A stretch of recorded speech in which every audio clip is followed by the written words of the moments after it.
Madame la Présidente, Monsieur le Directeur, merci de vous être rendu disponible pour cette audition. Mes questions porteront sur le sujet des crèches privées lucratives, dont la CAF est le principal financeur. Et je souhaiterais en particulier revenir sur 2 points qui ont été mis en lumière par le dernier rapport de l'IGAS et qui, tous deux, me paraissent particulièrement scandaleux et, à mon avis, nécessitant un bouleversement des politiques publiques. Premier point, c'est que l'IGAS nous apprend que dans certains de ces établissements privés lucratifs, là je vais utiliser des mots de l'IGAS, la logique financière et la recherche de profit sont à l'origine de la maltraitance existant dans les établissements. J'en veux pour preuve un exemple très concret. Dans 2 semaines, le 15 mai, aura lieu à Lille l'audience d'un procès de parents contre People and Baby pour des faits, je vais les citer pour que chacun puisse l'entendre, des faits de violence physique et psychologique n'ayant pas entraîné d'incapacité temporaire de travail sur un mineur de moins de 15 ans par une personne ayant autorité sur la victime. Donc moi je serai présent à cette audience et je profite de cette prise de parole pour saluer le courage de ces parents qui s'engagent dans des procédures difficiles afin que les droits de leurs enfants et des enfants en général soient respectés. Donc ça, ce premier point soulève une première question. Est-ce que la marchandisation du secteur de la petite enfance, qui a été décidée en 2004, est-ce que cette recherche de profit, elle vous paraît compatible avec la protection et le bien-être des enfants? Deuxième sujet qui a été soulevé par l'IGAS, c'est que ces établissements maltraitants, ils sont financés sur fonds publics, par la CAF, à travers ces différents dispositifs, aussi par un crédit d'impôt, par différentes exonérations fiscales. Et là, je vais essayer d'être précis, je vais citer le rapport de l'IGAS qui parle de zones de risque sur l'utilisation des fonds publics, et précisément, s'agissant de la bonne orientation de ces dépenses publiques, par notamment des subventions de la CAF, le risque tient au fait que ces multiples sources de financement contribuent davantage à l'augmentation du taux de marge des entreprises qu'à une réelle amélioration de la qualité d'accueil des enfants. Dans ces risques qui sont ciblés par la CAF, je vais donner quelques chiffres que j'ai déjà donnés lors de notre dernière audition, mais qui me semblent très parlants. Ces entreprises de crèches, donc ces crèches privées lucratives, depuis 10 ans, elles ont baissé de 2% le montant de leur masse salariale par heure de garde, voilà, dans une période où le salaire horaire minimum lui a augmenté de 13%, donc c'est dire la coupe budgétaire qu'il y a eu. Et dans le même temps, les frais de siège de ces entreprises de crèche ont augmenté de 59%. Pour que tout le monde comprenne, quand l'établissement fait remonter des frais de siège, ensuite c'est notamment ces frais de siège qui permettent de payer les dividendes aux actionnaires. Donc je crois que ça en dit beaucoup sur la financiarisation qu'il y a eu dans le secteur ces 10 dernières années et la conséquence sur le bon accueil ou pas des enfants. Toujours sur les zones de risque qui sont pointées par l'IGAS, il y a un problème d'opacité, puisque je parlais des frais de siège qui remontent au niveau du groupe. En tant que CAF, vous êtes financeur des établissements, mais vous n'êtes pas financeur du siège, c'est-à-dire qu'à partir du moment où l'argent remonte arrivé au groupe, vous n'avez pas les moyens, nous dit l'IGAS, de pouvoir contrôler l'utilisation de cet argent. Et là, on en revient à l'histoire des dividendes dont je parlais tout à l'heure.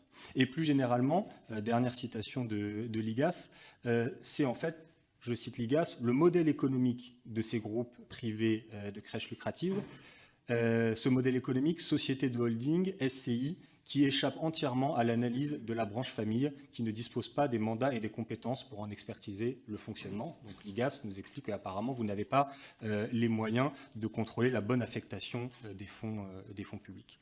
Et dernier élément, là je quitte l'IGAS pour finalement me rapprocher de la CAF, parce que j'ai sous les yeux des motions qui ont été adoptées, je crois, dans 5 ou 6 conseils d'administration des CAF sur le territoire, concernant des montages financiers très précis de certaines entreprises qui se lancent dans l'entrepreneuriat dans le secteur de la crèche.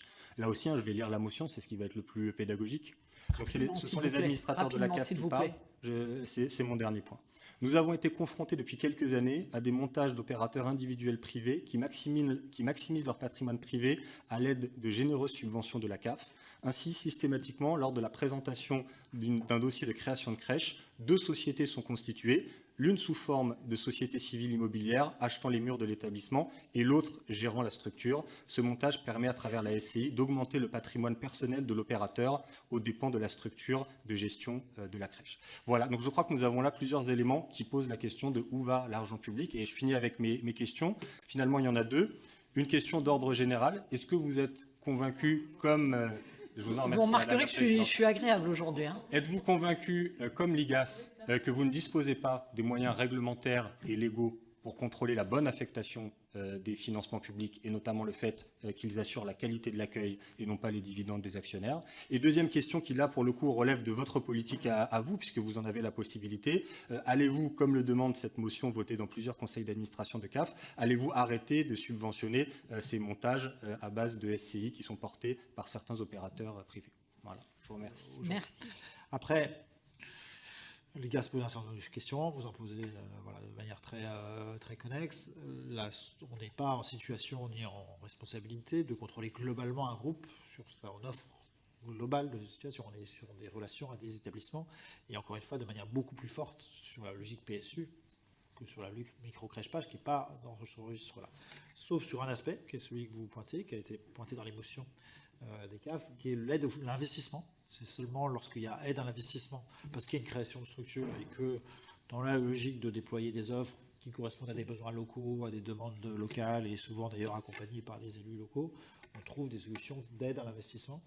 Et c'est dans ce cadre-là que certaines questions sont posées sur les montages qui sont retenus et sur l'impact des aides publiques en termes de décision et puis de pérennité d'une offre de garde. Aujourd'hui, on a une règle qui est qu'il faut qu'il y ait une affectation à l'accueil des jeunes enfants de 10 ans qui est posée, qui est déjà un principe important, mais qui peut être un des sujets de discussion pour la suite sur est-ce qu'il faut renforcer un certain nombre d'obligations dans ce contexte-là. Donc ces sujets-là, ils sont posés, ils sont dans le cadre de la discussion, ça fait partie des sujets qui sont dans notre registre d'intervention et d'activité, dans nos registres de discussion sur quel est le niveau d'obligation, est-ce qu'on maintient une aide à l'investissement ou pas, dans quelles conditions, quelles sont les contreparties, comment les choses sont discutées.